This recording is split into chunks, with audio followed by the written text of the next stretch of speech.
امام یافعی لکھتے ہیں کہ دو دوست تھے، دو دوستوں میں آپس میں محبت اور پیار تھا۔ ایک دوست کی کرامت یہ تھی، دوست کی کرامت، کہ وہ جلتے ہوئے انگاروں میں ہاتھ ڈال دیتا تھا لیکن آگ اس کے ہاتھ پہ اثر نہیں کرتی تھی، آگ اثر نہیں کرتی تھی اس کے ہاتھ پہ۔ تو لوگ اس سے بہت پوچھتے تھے، یار تو اتنا صاحب کرامت آدمی کہ آگ تیرے ہاتھ پہ اثر نہیں کرتی، وجہ کیا ہے؟ تو وہ کہتا تھا چھوڑو یار، یہ ایک راز ہے، اسے راز ہی رہنے دو۔ سب نے پوچھا، نہ بتایا۔ ایک دن اس کا قریبی کٹر پکا دوست، بڑا پیارا چہیتا دوست اس سے کہتا، یار تو سب کو نہیں بتاتا، مجھے تو بتانا۔ آخر وہ دوست کیسا جو اپنے دوست سے راز کو چھپا لے؟ اس نے کہا، یار اگر تو میری بات جاننا ہی چاہتا ہے تو پھر دل تھام کے سن، یہ بہت بڑا راز تھا زندگی کا جو میں نے سب سے چھپایا لیکن تجھے بتاتا ہوں۔ کہا وہ کیا؟ کہا دیکھ، میں جب جوان تھا نا، میں جوانی کی دہلیز پہ میں نے قدم رکھا، دیکھو جوانی دیوانی ہوتی ہے، جوانی دیوانی ہوتی۔ میں جب جوان تھا تو جوانی میں میرے پاس دولت تھی، حسن تھا، اور میں ایک مالدار باپ کا بیٹا تھا۔ یہ بات تو لڑکوں کے ساتھ میں کل کروں گا انشاءاللہ جو مجھے کہنا ہے، لیکن چونکہ آج لڑکے نہیں ہیں تو میں نے آپ ہی سے گفتگو کرنی۔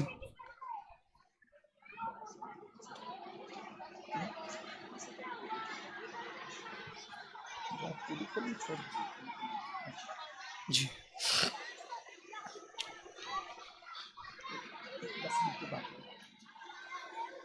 درود شریف پڑھ۔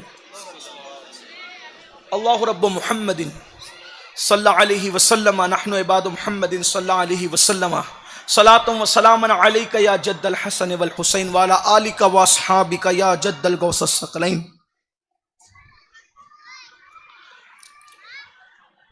لوگ پوچھتے تھے کہ تو آگ میں ہاتھ ڈالتے، آگ تیرے ہاتھ پہ اثر کیوں نہیں کرتی؟ کسی کو نہیں بتایا، دوستوں کو بتایا۔ میں جوان تھا، مالدار تھا، مالدار باپ کا بیٹا تھا۔ جوانی میں میری نظر میرے گھر کے سامنے ٹیرس پر کھڑی ہوئی ایک لڑکی پہ پڑ گئی۔ لڑکی بڑی خوبصورت تھی، بڑی حسین تھی، جمیل تھی، آنکھیں چار ہو گئی۔ میں نے سوچا پوری زندگی گنوا دوں گا، پوری دولت داؤ پہ لگا دوں گا، اس لڑکی کو میں حاصل کروں۔ جنون تھا، جوانی میں جنون ہوتا ہے، جوانی بہت جنونی ہو، جنون کہتے ہی پاگل پن کو ہے۔ جوانی کا جیم اور جنون کا جیم لازم و ملزوم، بس ہم اتنا ہی کہتے ہیں کہ جب دو جیم ایک ساتھ ہیں تو اس جنون کو عشق مجازی یعنی اپنے جیسے لوگوں کے جنون میں تبدیل کرنے کی بجائے جنون عشق مصطفیٰ میں تبدیل کر دو، انشاءاللہ دنیا بھی جنت بن جائے گی اور آخرت بھی جنت بن جائے گی۔ جنون ضرور ہو جوانی میں، لیکن عشق مصطفیٰ کا جنون، محبت رسول کا جنون۔ ارے دھوکہ دینے والوں سے کیوں دل لگاتے ہو نادانو؟ اگر دل ہی لگانا ہے تو جانے وفا سے دل لگاؤ، دنیا بھی سمر جائے گی اور آخرت بھی۔ اور عشق کو تڑپاتا ہے، عشق مصطفیٰ سکون عطا کرتا ہے۔ اور عشق کو ذلیل کرتے ہیں، عشق مصطفیٰ عزت دیتا ہے۔ ہر عشق جو ہے وہ زمین میں دھسا دیتا ہے، عشق مصطفیٰ کعبے کی بلندیوں پہ کھڑا کرتا ہے۔ اور عشق کو گمنام کر دیتا ہے، عشق مصطفیٰ نیک نام کر دیتا ہے، اور عشق کو بدنام کر دیتا ہے۔ عشق مصطفیٰ ایسی عزت عطا کرتا ہے، انسان قبر میں چلا جائے تو بھی اس کا نام باقی رہتا ہے۔ میرے امام کہتے ہیں عشق تیرے صدقے جلنے سے چھوٹے سستے، جو آگ بجھا دے گی وہ آگ لگائی ہے۔ اور عشق لوگوں کے درمیان سر جھکا دیتے ہیں، عشق مصطفیٰ قبر میں نکیرین سے بھی عزت وصول کر لیتا ہے۔ نکیرین کرتے ہیں تعظیم میری، فدا ہو کے تجھ پہ یہ عزت ملی ہے۔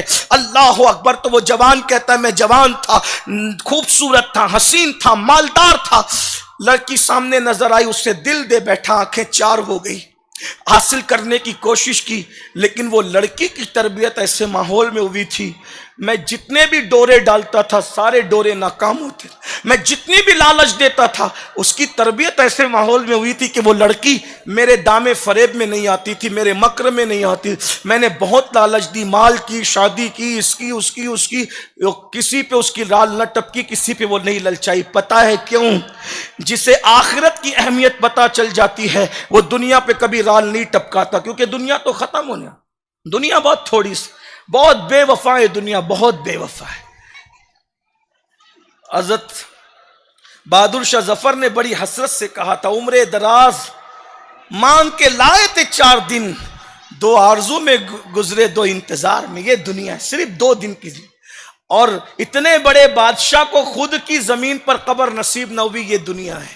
دیکھیں تو سے بہادر شاہ ظفر کی قبر انڈمان کے جزیرے میں ہے. اتنے بڑے اکھنڈ بھارت کا بادشاہ، اس کے جنازے میں 50 لوگ شریک نہ ہو سکے. یہ دنیا ہے. دنیا سے تاج محل میں جو 200 ناشتوں کی ڈش لگایا کرتا تھا، اس کے جنازے میں 50 لوگ نہیں تھے. اور بہادر شاہ ظفر کی زندگی کا جو آخری دن تھا، پھٹی ہوئی ٹوپی تھی، کھادی کا کرتا تھا اور میلے کپڑے تھے. اور جب انگریزوں سے وہ آخری مقدمہ لڑ رہے تھے تو زبان کچھ بول رہی تھی، ہاتھ اشارے کچھ کر رہے تھے، یعنی ہاتھ بھی اشاروں سے ساتھ نہیں دے رہے تھے. کیوں؟ اس لیے کہ اس دن بہادر شاہ اتنا بھوکا تھا کہ بھوک کی وجہ سے اس کی عقل کام نہیں کر. یہ دنیا ہے. کس دنیا پہ للچا رہے ہو؟ کس روٹی کپڑے مکان پہ للچا رہے ہو؟ تھوڑا خیال کر لو. دنیا کسی کے ساتھ. حضور سے لپٹ جاؤ، حضور کے قدموں سے لپٹ جاؤ. سب کچھ اپنا ہی اپنا ہے. حضور سب کچھ ہے اللہ کے بعد از خدا بزرگ توئی قصہ مختصر. ان سے لپٹ جاؤ، ان کے مذہب کو چھوڑ کر نہ جاؤ، ان کا گھر چھوڑ کر نہ جاؤ. یہ اسلام ان کا گھر ہے، اسی سے لپٹ کر کے رہو. ٹھوکریں کھاتے پھرو گے، ان کے در پہ پڑ رہو. قافلہ تو اے رضا اول گیا آخر گیا. اور میرے امام کہتے فرقے گلی گلی تباہ، ٹھوکریں سب کی کھائیں کیوں، دل کو جو عقل دے خدا تیری گلی سے جائیں کیوں. رخصت قافلہ کا شور گش سے ہمیں اٹھائیں کیوں، سوتے ہیں ان کے سائے میں کوئی ہمیں جگائیں کیوں. اللہ اکبر. وہ کہتا ہے کہ مال تھا، دولت تھی، سب تھا، میں نے لڑکی کو حاصل کرنے کی کوشش کی، لیکن وہ لڑکی میرے دام فریب میں بالکل نہ آئی. بالآخر اس کی شادی ہو گئی. اس پاک دامن نیک لڑکی کی شادی ہو گئی تو ہمارے علاقے میں قحط آ گیا تو ہر غریب مالداروں کے دروازے پر بھیک مانگنے کے لیے کھڑا ہو گیا. میرے باپ نے مجھ سے کہا بیٹا اللہ نے ہمیں مال دیا، دولت دیا ہے، تم غریبوں میں مال تقسیم کر دو. کورونا میں آپ نے دیکھا نا غریبوں کا کیا ہوا تھا، غریب کیا مالداروں کا کیا ہوا تھا، آپ نے دیکھا. اس زمانے میں قحط تھا، ہر غریب مالدار کے دروازے پہ کھڑا تھا. وہ نوجوان اپنے دوستوں کو واقعہ سناتے ہوئے کہتا ہے کہ میں نے دیکھا کہ قطار میں جو لوگ لگے ہوئے تھے، اس قطار کے اندر، اس کیو کے اندر وہ لڑکی بھی لگی ہوئی تھی جس سے میں پیار کرتا. بہت عرصے بعد وہ لڑکی دکھی تو میں نے سوچا آج اس کی غربت کا میں بھرپور فائدہ اٹھاؤں گا، آج اس کی غربت کا میں بھرپور فائدہ اٹھاؤں گا، آج اس کی مجبوری کا میں بھرپور فائدہ اٹھاؤں گا. اور میں نے اپنے نوکروں سے کہا تم ان سب کو تقسیم کرو. وہ لڑکی کو لے کے میں کمرے میں آیا اور لڑکی سے کہا لڑکی تو کیوں آئی ہے؟ اس نے کہا کہ میں بیوہ ہو گئی ہوں، 3 میرے بچے ہیں اور تینوں بچے چھوٹے چھوٹے ہیں. میرے بچے بھوک سے بلک اور تڑپ رہے ہیں تو میں بچوں کی وجہ سے تیرے دروازے پر آئی ہوں کہ تو لوگوں کو بھیک دے رہا ہے تو مجھے بھی دے دے. وہ نوجوان کہتا ہے مجھ پر شیطان غالب آیا اور میں نے لڑکی سے کہا تو جو کہے گی میں دوں گا، دولت میں تجھے تول دوں گا، اناج کیا تجھے دولت میں تول دوں گا. بس ایک کام کر، اپنا جسم مجھے سونپ دے تاکہ میں اس سے لطف اندوز ہو جاؤں. یعنی اس نے زنا کی پیشکش کی، بدکاری کی پیشکش کی. پتہ ہے وہ لڑکی غریب تھی مگر بے غیرت نہیں تھی. نیک ماں باپ نے اس کی اچھی تربیت کی تھی. سیدہ فاطمہ الزہرا کے کردار کے سائے میں لڑکی نے فوراً ایک جملہ کہا، اے نوجوان اللہ سے ڈر، لذت کے لیے گناہ مت کر، لذت چلی جائے گی گناہ باقی رہ جائے گا. اللہ کو کیا منہ دکھائے گا؟ ارے سارے دروازے تیرے گھر کے بند ہیں لیکن ایک دروازہ اللہ اور بندے کے درمیان جو کھلتا ہے اس دروازے کو تو بند نہیں کر سکتا، کوئی بند نہیں کر سکتا. اس نے کہا اگر تو اپنا جسم مجھے نہیں سونپے گی، میرے ساتھ بدکاری نہیں کرے گی، میں تجھے کچھ نہیں دوں گا. اس لڑکی نے کہا کچھ نہیں دیتے ہو تو میں آبرو بیچ کر تو اناج کما نہیں سکتی، روٹی کما نہیں سکتی. وہ واپس کیا ہوئی؟ اس کے چھوٹے چھوٹے بچے بلک رہے تھے، اس کے چھوٹے چھوٹے بچے تڑپ رہے تھے. ننھے بچوں کو ماں تھی تڑپتا نہیں دیکھ سکتی تھی. ماں ہوتی ہے، ماں کی ممتا ہوتی ہے. ایک ماں اپنے لیے سب کچھ قربان کر دیتی ہے. اللہ اکبر. میری بہنوں میں تمہیں کیا ممتا سکھاؤں، تم سے زیادہ ممتا کون جانے کیونکہ تم ماں ہو. میں کس طریقے سے تمہیں ممتا بتاؤں. ماں اگر مرغی ہوتی ہے تو بھی بچوں سے پیار کرتی ہے، چڑیا ہوتی ہے تو بھی بچوں سے پیار کرتی ہے. ارے ماں اگر وحشی کتیا ہوتی ہے تو بھی اپنے بچوں سے پیار کرتی ہے. ماں اگر اشرف المخلوقات رسول اللہ کی امت میں ہو تو وہ ماں اپنے بچوں سے کتنا پیار کرتی ہوگی. اس ماں نے اپنے بچوں کو بلکتا اور تڑپتا دیکھا. ماں سے رہا نہ گیا، گھر سے یہ سوچ کر کے نکلی بچوں کی جان بچانا ہے تو آبرو کا سودا کر لوں بعد میں توبہ کر لوں گی. یاد رکھنا یہ شیطان کا بہت بڑا مکر اور فریب ہے. اس طرح انسان سے گناہ کرواتا ہے کہ چلو ابھی گناہ کر لو بعد میں توبہ کر لیں گے. سن لو, بعد میں گناہ کرنے کی مہلت پر تو گناہ نہ, بعد میں توبہ کرنے کی مہلت پر گناہ مت کرو. کس نے کہہ دیا کہ گناہ کے بعد توبہ کی مہلت بھی ملے گی؟ اگر گناہ کرتے کرتے موت آ گئی تو کیا بنے گا ہمارا؟ یہ دنیا تو 2 دن کی ہے, جو آخرت ہمیشہ رہنے والی ہے. والآخرۃ خیر وابقیٰ, آخرت ہمیشہ رہنے والی ہے اور بہتر ہے. آخرت برباد ہو جائے گی, آخرت تباہ ہو جائے گی میری بہنوں. اس لڑکی نے یہ سوچ کر کے چلو ابھی روٹی حاصل کرنے کے لیے گناہ کر لو بعد میں توبہ کر لیں گے, لیکن جیسے اس کے پاس ہے اس نے کہا کیا اپنا جسم دے دو گی؟ زبان سے ہاں نکلنے سے پہلے بدن لرز گیا, کیونکہ وہ جانتی تھی اللہ دیکھ رہا ہے. ان اللہ کان علیکم رقیبا, اللہ دیکھ رہا ہے, اللہ دیکھ رہا ہے. اس کا تصور تھا, کانپ گئی. اور اس کے بعد جب اس مرد نے کہا کہ تو جو کہے گی میں دینے تیار ہوں, بس اتنا کہ اپنا جسم دے دے, اس نے اس شخص سے کہا خبردار, اچھی طرح یاد رکھ, میں آبرو دے کر کے بچوں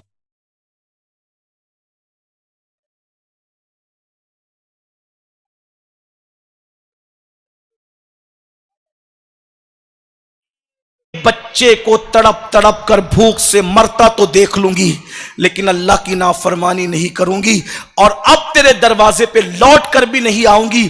یہ کہہ کر وہ لڑکی جیسے ہی پلٹ کر کے گئی, اللہ نے اس کا دل بدل دیا. یاد رکھنا اللہ کا وعدہ ہے جو مجھ سے ڈر کے گناہ چھوڑ دے میں اسے ایسی جگہ سے رزق دیتا ہوں جہاں اس کا گمان بھی نہیں جاتا.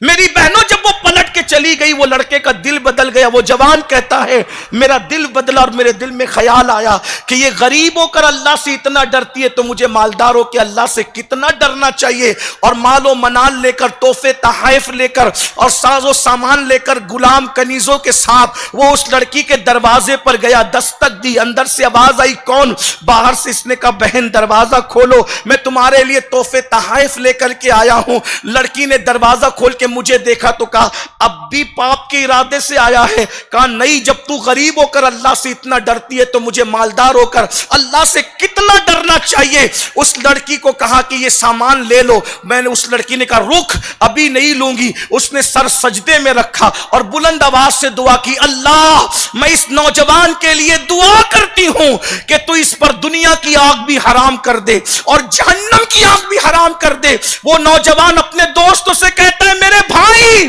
اس متقی پاک دامن لڑکی کی دعا کا نتیجہ ہے کہ جس دن سے اس نے دعا کی ہے میں آگ میں ہاتھ ڈال دیتا ہوں, آگ میرے ہاتھ پہ اثر نہیں کرتی. جب اللہ نے دنیا کی آگ مجھ پہ حرام کر دی ہے, امید ہے کہ انشاءاللہ مجھ پر جہنم کی آگ بھی حرام ہو گئی ہوگی. میری بہنوں دیکھو, عزت بچانے والی نوجوان لڑکی اگر کسی آوارہ لڑکے کو دعا دے دے تو اس کو کرامت مل جاتی ہے. خود اس کی اپنی لڑکی کی کرامتوں کا حال کیا ہوگا, خود اس کے اپنے مقام و مرتبے کا حال کیا ہوگا. اس لیے میں اس سنی اجتماع میں اپنی بہنوں سے, بیٹیوں سے کہتا ہوں سب کچھ قربان کر دینا, 2 چیزیں بچا لینا, دنیا اور آخرت سب سمر جائے گی. ایک ایمان بچا لو اور ایک عزت بچا لو, دنیا بھی کامیاب ہے اور آخرت بھی کامیاب ہے.